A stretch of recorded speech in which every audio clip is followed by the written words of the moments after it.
Okay, so let's start and talk a little bit about retransmission protocols. We will finish that off today, hopefully. And then the coming next topics will be on medium access and so forth.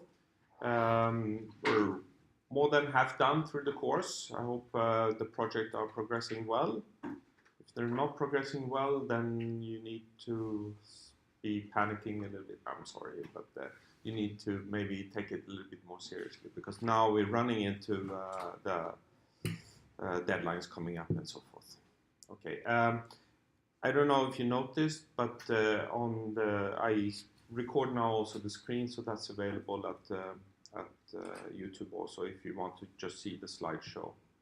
It's maybe a little bit easier from that perspective. Okay. Anyway, so let's get started. Short review. We talked about the go back N at the end, and we talked about what to do to achieve maximum efficiency when transmission is error-free.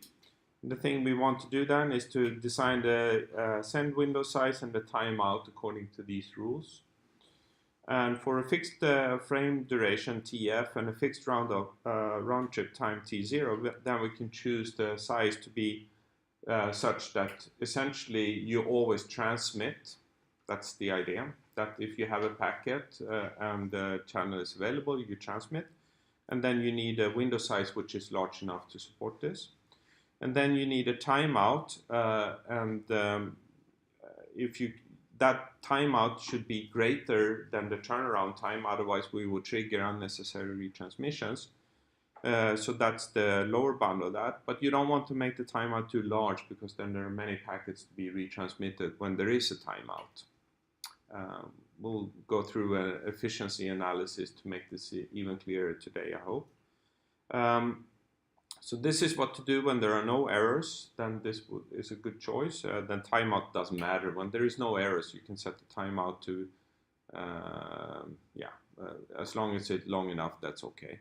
When there are errors, then you would like timeout not to be too long. And what we can do then is we can do two things. We can also increase the window size to give some robustness against lost ACKs. So we add 1 or 2 packets that we can fit into this. And then we adjust the timeout accordingly. So that's what we talked about last time. So let's now move on to the next retransmission protocol that we will talk about.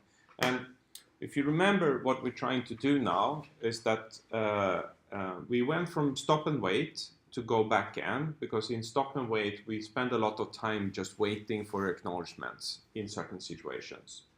So go back N solves that problem by making sure that we transmit many packets. So we have many packets that are in transit at the same time.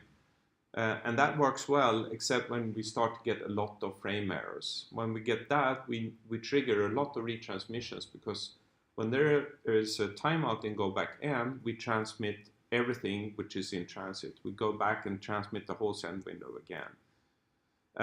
So what we can do to improve things here is to also add a little bit of a buffer at the receiving end. So we can buffer packets which are received error-free but are out of order. And if we can do that, we can be smart in retransmission policies also, and only retransmit those packets which needs to be retransmitted, not those who are already being received. And that's the idea behind selective repeat. So selective repeat, we basically select what good packets to retransmit. So the main idea is that we buffer out of order error-free packets at the end, at the receiving end. So we have a buffer for that. There are many variations of this basic idea, and we will present one which is in Furusan, right? So if you read another book, you Google, you get a slightly different description of selective repeat. But anyways, in this version, the Furusan version, the acknowledgements are not cumulative. So that means that an acknowledgement can only acknowledge one single packet, not as we did in go backend, it was cumulative. So it acknowledged a packet and all the previous packets at the same time. So that we will see what that makes a difference in an example a little bit later. There's a single timer in this protocol as well as in the go backend protocol. The single timer here is something that you would see in other books. Maybe there's a timer per packet. You can also see that, so that's one thing that is different. And also, when the timer expires, we retransmit all the outstanding packets. So we'll see actually that there's still a gain in this. So the main idea with ARQ, just to refresh our minds, is that we have a sender and a receiver. And the sender would like to send packets over this channel. And the packets consist of a sequence number, a checksum, and then some payload. And those packets that arrive correctly are acknowledged with an acknowledgement frame that goes from the receiver to the transmitter, and that contains a ACNO. So we have a sequence number and an acknowledgement number. And then there's some logic based on what to do when you receive a packet with a certain sequence number. There's some logic in the receiver for figuring out what to do. And at the sender, you get these acknowledgements, and then you need to figure out what you want to do when you get an ACK with the ACNO, how to process that.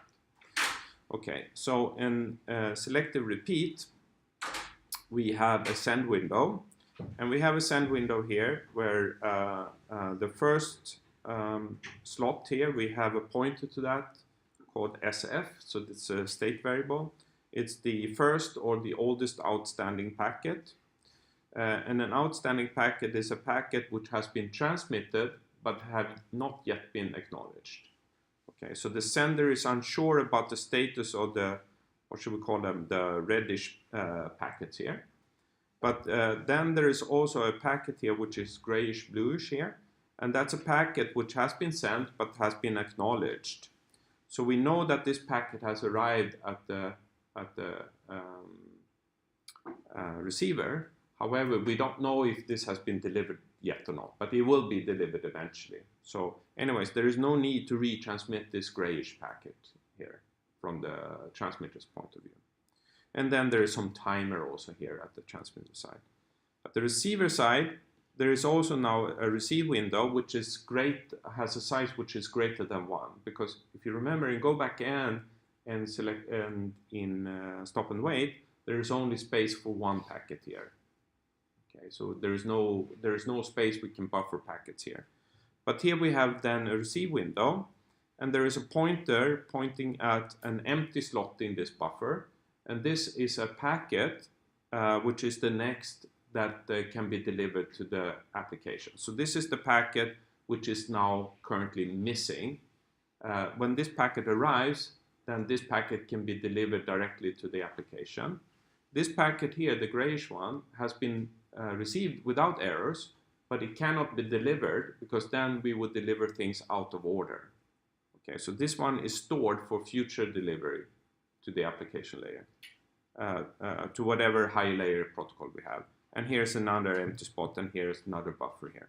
So what's going to happen here is that hopefully this packet will arrive, and when this packet arrives, it can be delivered, and then also this one can be delivered, and then this RN, the next to the receive, will point at the next empty slot. Okay, so that's the main idea. Okay, so in more detail, let's look at the selective repeat send window. Okay, and first of all, we remember that sequence numbers are n-bit numbers, so they need to be recycled. And then the send and receive window in selective repeat, at least in the Furusan version of it, have the same size, and that's 2 to the power of n minus 1. So it's, if it's like, it's half of the available is in the sender and half in the receiver. We'll see what that's mean in a second. Okay, so what do we do at the sender here? Well, first of all, there are we need to decide what to do when we get an ACK. Okay, And if we get an ACK with errors in it, we throw it away. Okay, if we get an ACK frame which seems to have bit errors in it, we don't trust it and we throw it away. If we have an error-free packet with a certain acknowledgement number when it arrives, then we ignore it if it's outside the window of interest. So if the acknowledgement is less than SF, and what is SF? Well, it's a pointer to the first outstanding packet. So the oldest packet that we have transmitted, but not yet acknowledged. So if the acknowledgement is to the left here, we ignore it, because that only acknowledges things that we have already processed. So it is of no use to us. Now, if the acknowledgement is greater or equal to SN, it means that it acknowledges a packet from 11, in this example, 11, 12, 13, or 14, or something like this. And these are packets that we haven't transmitted these yet. So that's obviously also bogus, right? So we just ignore that. So if the acknowledgement is such that we're somewhere in this window, then we process that, okay? So we mark the packet with the sequence number equal to the ACK number as acknowledged. So for instance, if we get an acknowledgement for packet number 8, then we mark that as now being sorry, that was a bad example. So if we then get an acknowledgement for packet number 10, an outstanding packet, which now we have acknowledgement, we change color of this to this grayish one. It means that, okay, we have processed that. It's now no need to worry about retransmitting this anymore because it has already arrived. If it's such that we get an acknowledgement for the packet, the outstanding packet, which is to the far left of the window, it means that we can slide it. So if ACNO is equal to SF, meaning that we acknowledge now the oldest outstanding packet, then that's great, because then we can mark this as a packet, a grayish packet now, and then we can slide the window. We can slide it to the right until we hit a non-acknowledged, an outstanding packet. Right? We can slide the window to the right. And how far we can slide depends on how many of these gray packets we have after the packet which is marked with the SF here. Okay, and if it happens that we can slide empty the whole window here, that there are no more outstanding packets, that is when SF is equal to SN, then we also stop the timer, because then there is no timeout that we need to worry about. If SF is less than SN, there is still an outstanding, at least one outstanding packet, it could be several, then we restart the timer. Okay, so this is the logic at the transmitter side. We'll go through an example showing this in action also. But again, I urge you to look this through and justify to yourself all the steps that are done here, so you can understand what this protocol is all about. Are there any questions on the transmitter logic here?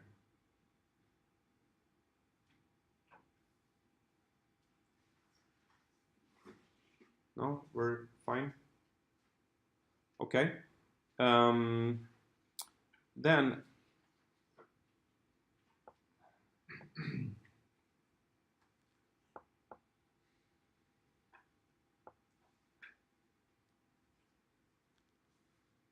okay, there was a hiccup here. So what do we do at the receiver?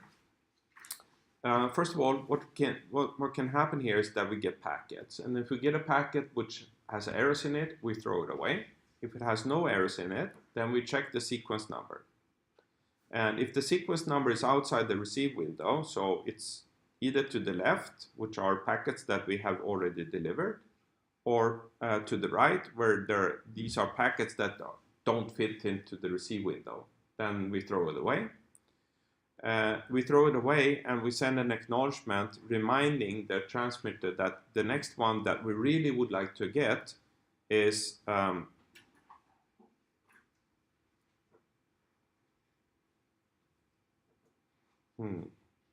wonder if this is correct.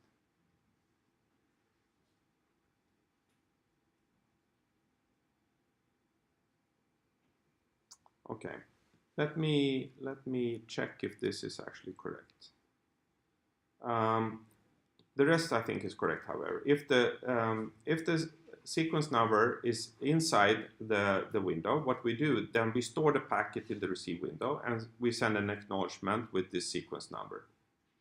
And if the sequence number is equal to Rn, if the sequence number is equal to an empty slot, and it's the oldest packet that we are still waiting for, then we see we can change this from white to blue. Okay, so it's a packet that we have received, and we can deliver then packet 7, 8, 9 in this case, and then we can slide the window to start at 10 instead. Okay, so we deliver all packets that are received in order, and we adjust Rn such that Rn points to the oldest packet not yet received. Okay. Any questions on this? No? Okay, so let's look at one example to see how this works. First of all, we have 3-bit sequence numbers. That is 2 to the 3 is 8. Okay, sorry. 2 to the 3 minus 1 is 2 to the 2, which is equal 4. So 4 is the size of the send window and receive window. So they can fit 4 packets in them. Remember the calling scheme that the reddish one is sent but not acknowledged yet, so it's outstanding. And the blue, let's call this blue, is sent and acknowledged, but it's acknowledged out of order. On the receiving end, we also have a color code. So white means not yet received, and bluish here means acknowledged but out of order. So when we start, we have a send window which is empty, and a receive window which is also empty. So SF and SN is pointing to the same packet, same sequence number here, and Rn is pointing to the leftmost here, and it's pointing to 0, which is equal to SF and SN. Okay, so now we can start. Everything is synchronized. So the first thing that happens in this sequence is that we get a request from the to send a packet number 0. We put packet number 0 into the send window. We mark that as red, which means that it's transmitted but not yet acknowledged, because at the same time we transmit packet 0 over the channel.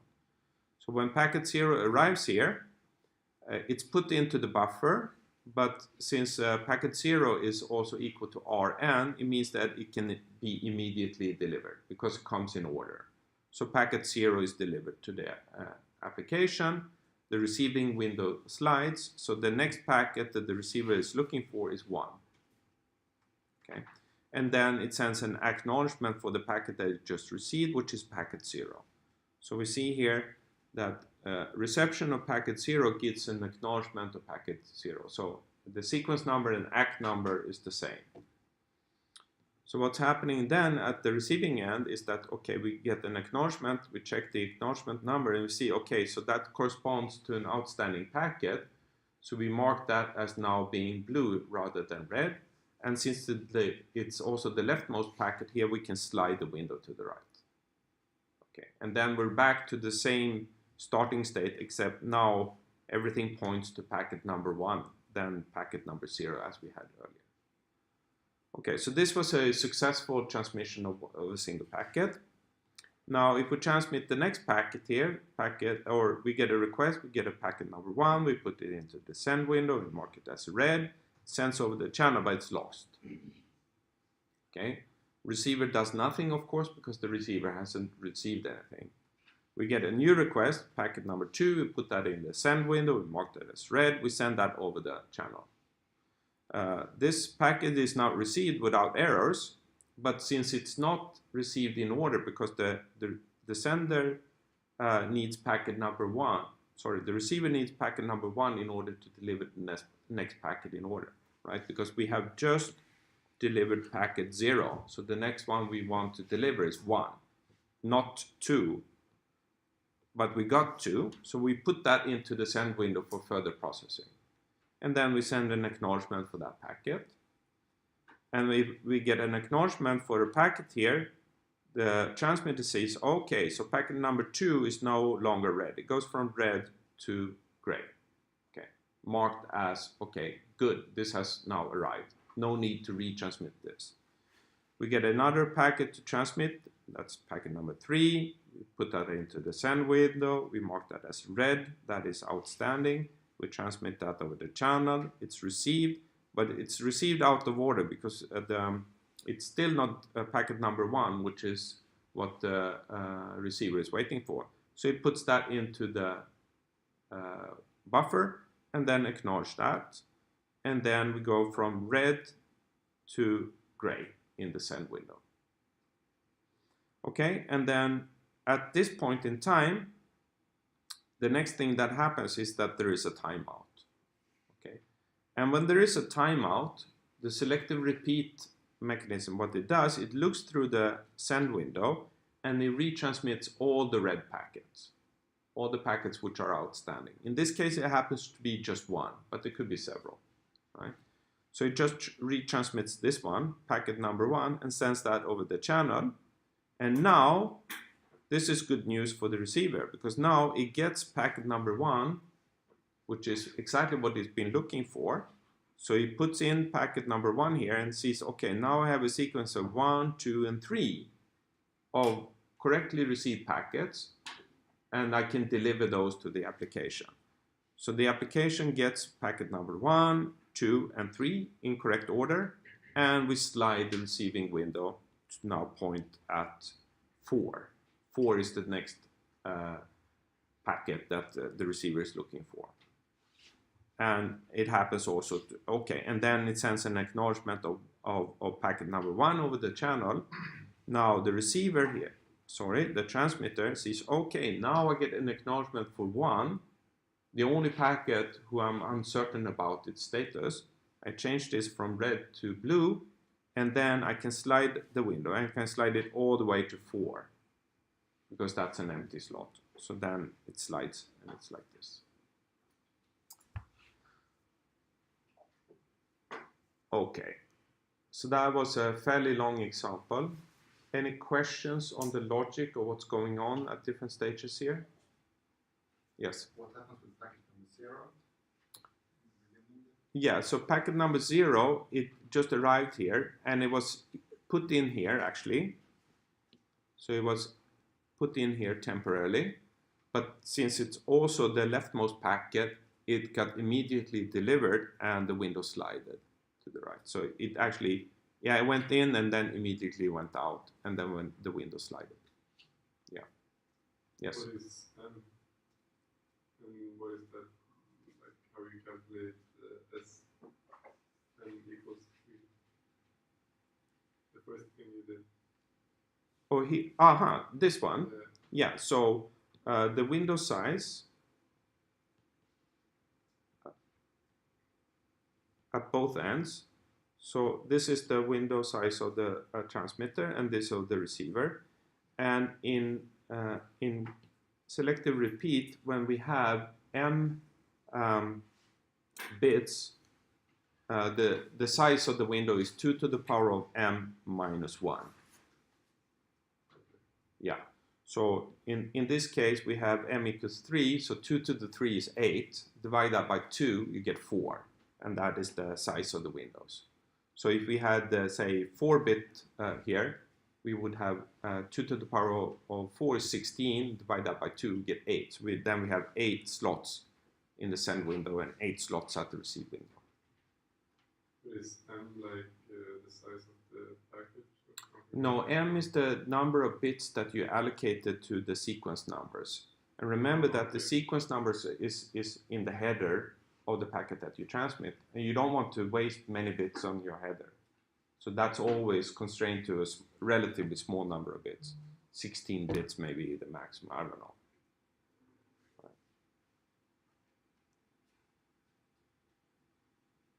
Okay. More questions?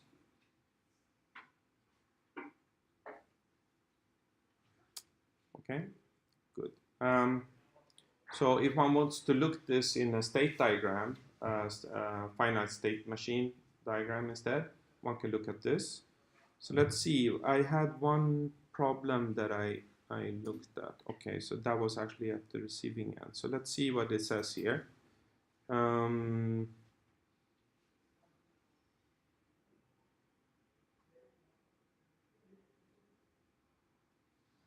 So actually, I'm consistent with what says here. But I'm not sure if this logic actually holds.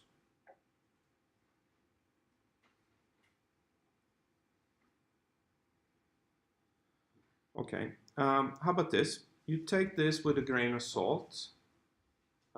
It might be a typo in the book. I need to go home and think about this a little bit. Right. Okay. Anyways, otherwise I think the explanation is fine here. There was a, okay, so if you, this example, oops, sorry, I don't want to do that. This example is from figure 2310 in the book. There are a couple of typos in the book. There's some coloring of the packet here, which is wrong. So, and I believe that this one is correct. Okay, so when you look at this in the book, you might be confused. Okay, so selective repeat. I mean, the whole thing behind selective repeat was that we would like to try to make something more efficient than go back in. And the whole idea behind go back in was to make something which is more efficient than stop and wait. So what is then efficiency? Well, we talked about that, but let's recap that so we are sure exactly what we're talking about.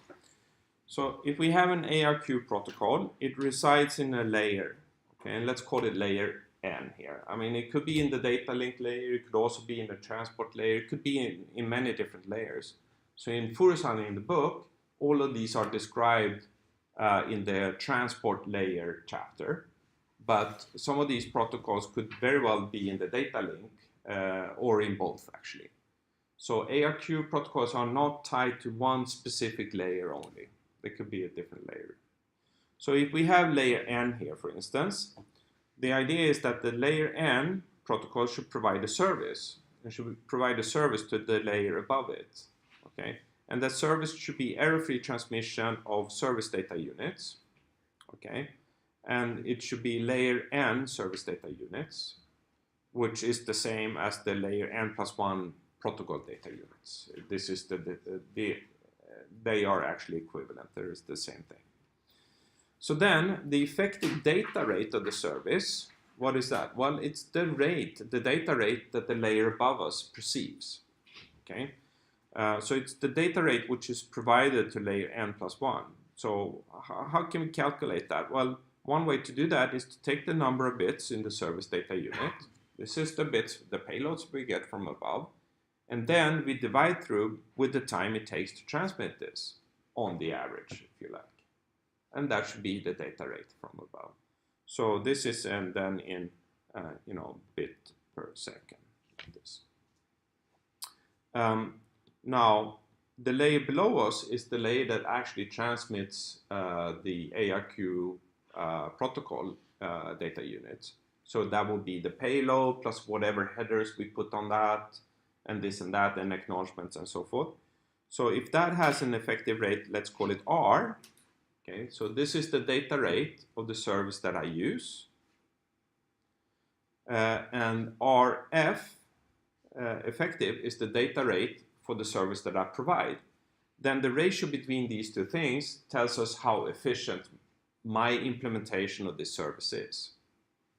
So the efficiency is the ratio between the effective rate, the rate that I provide, divided through by the rate that I get from below. The rate that I get from below will always be higher than what I can deliver upwards. I mean, I cannot create data rates in a layer. I can only use what I get, and I can use that as efficiently as possible. So this is, the efficiency is always a number less than 1.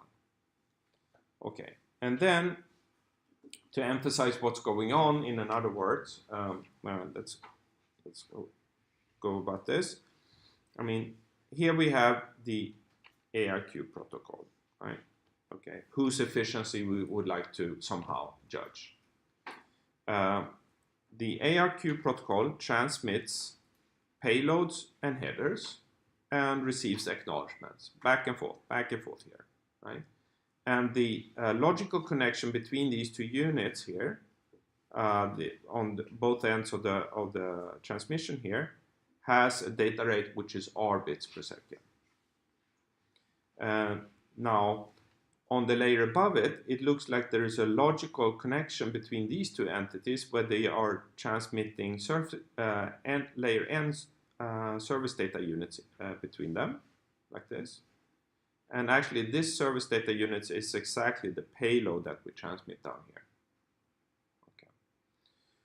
Let's look at the information frame here.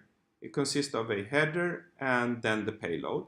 And the header has NO bits, O for overhead, and the whole frame has size NF bits.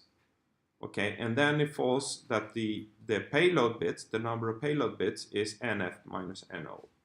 Okay, so this is the number of payload bits, and this is the number of bits we actually transmit.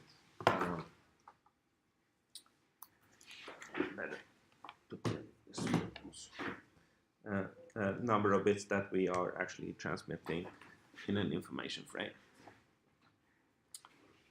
And then in some protocols also the number of bits in the ACK is important. Okay. So now we nail down NF, NO, and NA. We know what rate that we can transmit the ACKs and the payloads including headers. It's R. And we would like to calculate RF, the effective rate. So we did this for stop and wait. I won't repeat the whole thing, but the idea is that we transmit information frames. It takes a certain time, TF. There is a propagation delay. There's some processing time. And then we send an acknowledgement back. It takes some time to transmit the acknowledgement frame. There is another propagation time, and then there is some processing time. And the time between this instance, when the first bit leaves the transmitter, until the ACK has been processed, this is called the turnaround time, or round trip time, or reaction time. Okay. So for stop and wait, we transmit one frame. In the error-free case, we transmit one frame over t0 seconds. So the effective rate for stop and wait is the number of bits we transmit in the payload, which is NF minus NO, divided by t0, which is the time it takes to transmit this one. Because the transmit of the next service data unit can commence here. So the next one comes here and so forth.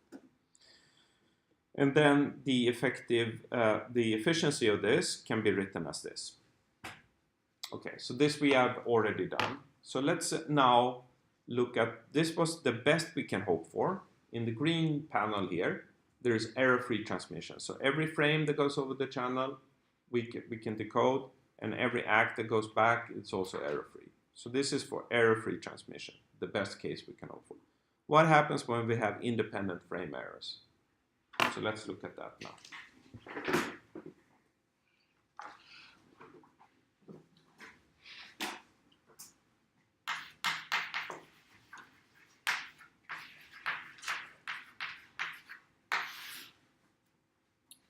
Okay, so it will be convenient to introduce a variable called NT, which is the number of transmissions it takes before a packet is delivered. Okay, so let NT be the number of transmissions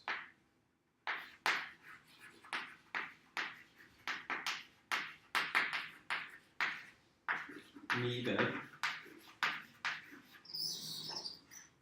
to deliver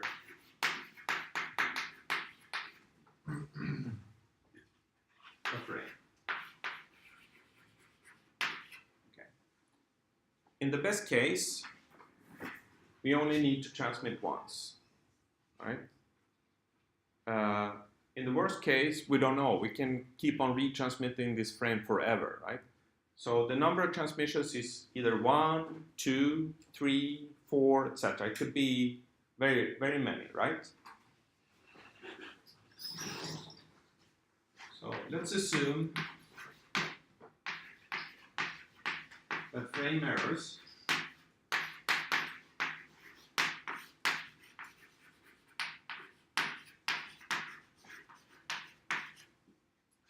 occur independently.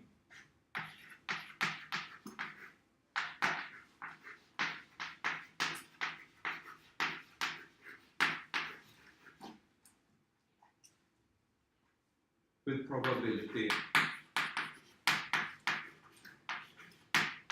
Pf, okay,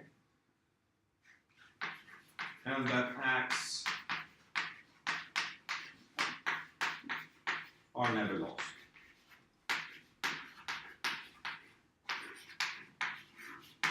Okay, so what this means is that when we transmit this frame with probability Pf, it will be lost.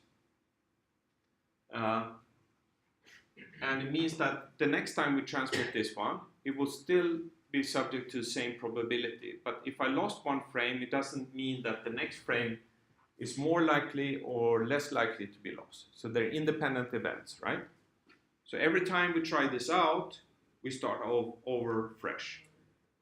Also, we say that the acknowledgement is never lost. Okay, and the motivation for doing this, if you thought a little bit about the physical layer here, there are typically many more bits in the information frame than in the acknowledgement frame here.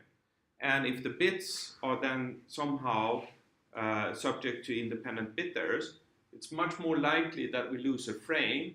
It's a higher probability of error for a frame than for an acknowledgement. So we just simply ignore this possibility. It could be maybe this one has 1 out of 1,000 is lost, and maybe this is 1 in a million, right? So we just ignore that probability for simplicity. Anyways, the formulas that we get here are sort of approximate. Anyways, we just want to get a general feeling for what's going on. Okay, so what this means is that now we can calculate what the probability of nt being equal to some number, let's call it I. So we know that the probability that nt can take on any number from 1, 2, 3 up to no bound. Okay? And actually this follows what's known as a geometrical distribution, and it can be calculated as follows. So if nt, the number of transmissions, is equal to I, we know that the number of transmissions have been failures. Okay? And for each failure, each time we lose the frame, that happens with probability Pf. And since they happen independently, to get I minus 1 consecutive frame errors has probability Pf raised to the power I minus 1. Okay? So these are I minus 1 consecutive errors in a row, and then the last one was successful, and that happens with probability 1 minus Pf. So that's your geometrical distribution for you. And this is true for I equals 1, 2, and so forth. Okay, so now we know the probability distribution, probability mass distribution for this random variable nt. Okay, it would be different from time to time, what this is, but we know now it's distribution. If we're interested in the expected value of nt, so this is the number of expected transmissions we do before we have a correct. This is the expected number of transmissions we need to do before the frame is delivered. Okay, and by definition, it's a sum from I equals 1 to infinity of the probability of that nt is equal to I times I. Okay. Luckily, one can look this up on Wikipedia or put it into something, or one can look up the formula for this. It's not very hard. It's 1 over 1 minus Pf, which is intuitively correct, right? So if the probability of success is, say, so 1 minus Pf is the probability of success. So say that this is 10%. Okay, then it means that the average number of transmissions I need to do is 1 over 10%, which is 10. Okay, so if you succeed on the average every 10 times, the number of trials you need to do is actually 10. So maybe this was clear from the beginning. So that's what it is. Now, what we actually will be interested in is in the probability, the expected value of nt minus 1. And from this result, we can simply write this out quite right way. It's 1 minus 1 over 1 minus pf. That's the expected value of mt minus 1. And then if we keep on calculating this, we get this to be pf divided by 1 minus pf. Okay. So now we know a little bit about this. So what is the end goal here? Well, what we would like to do is to figure out how long does it take for a frame to be delivered.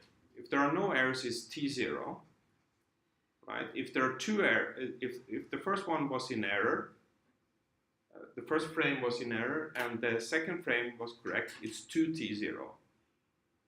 Okay, if it's 3 errors in a row and then it's successful, then it's 4t0. So the time it takes to deliver a frame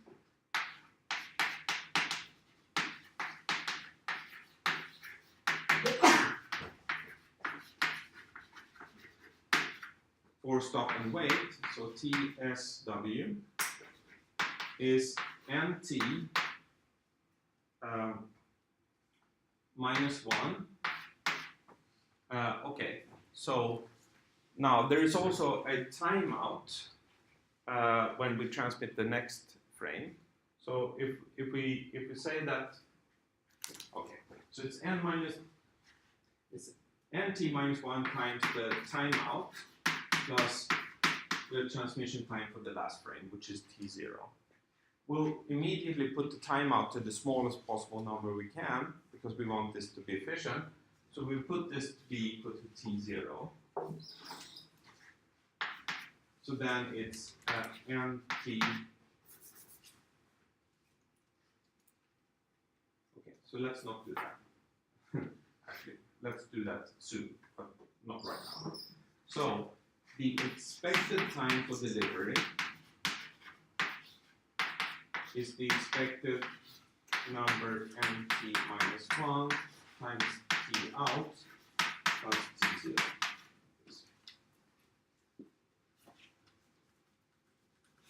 The time to deliver a frame in stop and wait is a random number, because nt is a random number. If we want to take the expected value of that, we take the expected value of the right-hand side here. T out is a deterministic thing, we put that outside. T0 is also deterministic, we put that outside. Inside we have this thing. And the expected value of nt minus 1, who we have already calculated to be pf over 1 minus pf.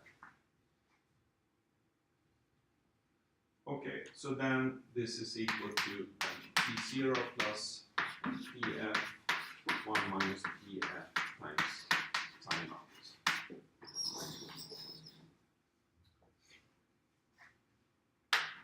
Okay, so if the timeout now is selected to be t0, which is the smallest reasonable number we would like to put it to, then the expected time to delivery for stop and wait is then t0 plus pf over 1 minus pf times t0, which after some calculations is t0 over 1 minus pf.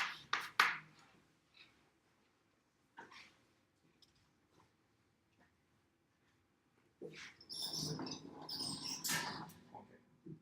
So what do we know at this point in time? Well, we know we have not calculated the expected time, the average time it takes to deliver one frame in stop and wait.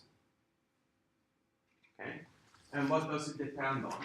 Well, it depends on t0, okay, and then on the error probability, 1 minus the error probability. So it's t0 divided by the success probability, if you So we can now calculate the effective rate. So the effective data rate we get for stop and wait is the number of bits in the information frame, which is NF minus NO, and then divided through by the average time it takes to transmit that frame, which is the expected value of TSW, which we just calculated. And then we get this to be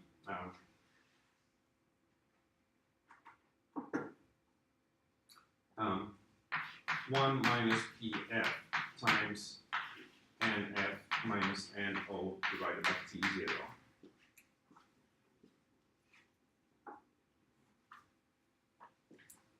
I just divided with this one. And we see that this is actually 1 minus PF times the effective rate for stop and wait when we have 0 errors. So with the superscript 0.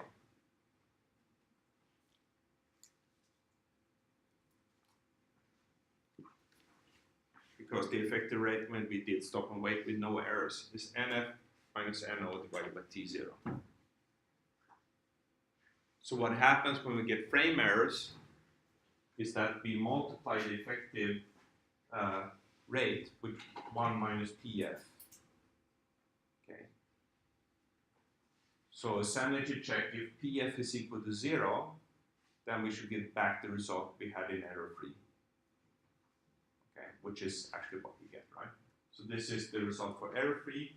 Put PF equal to 0, then the effective stop rate for stop and wait is equal to the error-free case. When we have errors, we will have less. When we have always errors, we get 0, which is also should make sense, right? We get no bits over.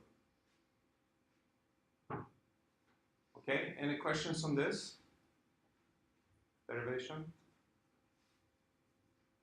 You'll get your 15 minutes, but let me just wrap this up then. So what we have done now is that we have calculated, and this the average time it takes to deliver a frame.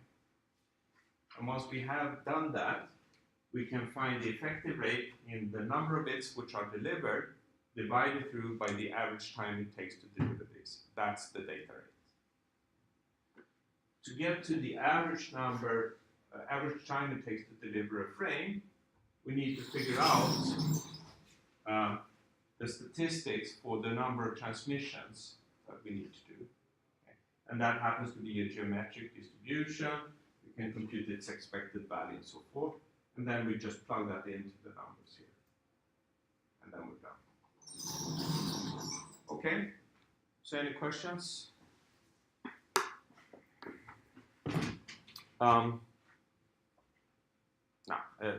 Some people feel like this is easy. Some people find this a little bit difficult. So if I ask you, how many of you thought that this was trivial? How many of you think it's incomprehensible? It's okay to raise hands, just so I know where you are, right? So I can adapt. Okay, so this is typical Swedish. Neither the extremes, right? So we're somewhere in the middle. But was this on the slow end or the fast end when it came to the derivation? How many for slow? Some. How many for fast? Yeah, all right. And then the rest is perfect, right? Okay. I just want to know, right? Because I want to spend my time and your time efficiently, right? So you can tell me also privately that you thought that this was, too fast or too slow. But let's take 15 minutes, okay?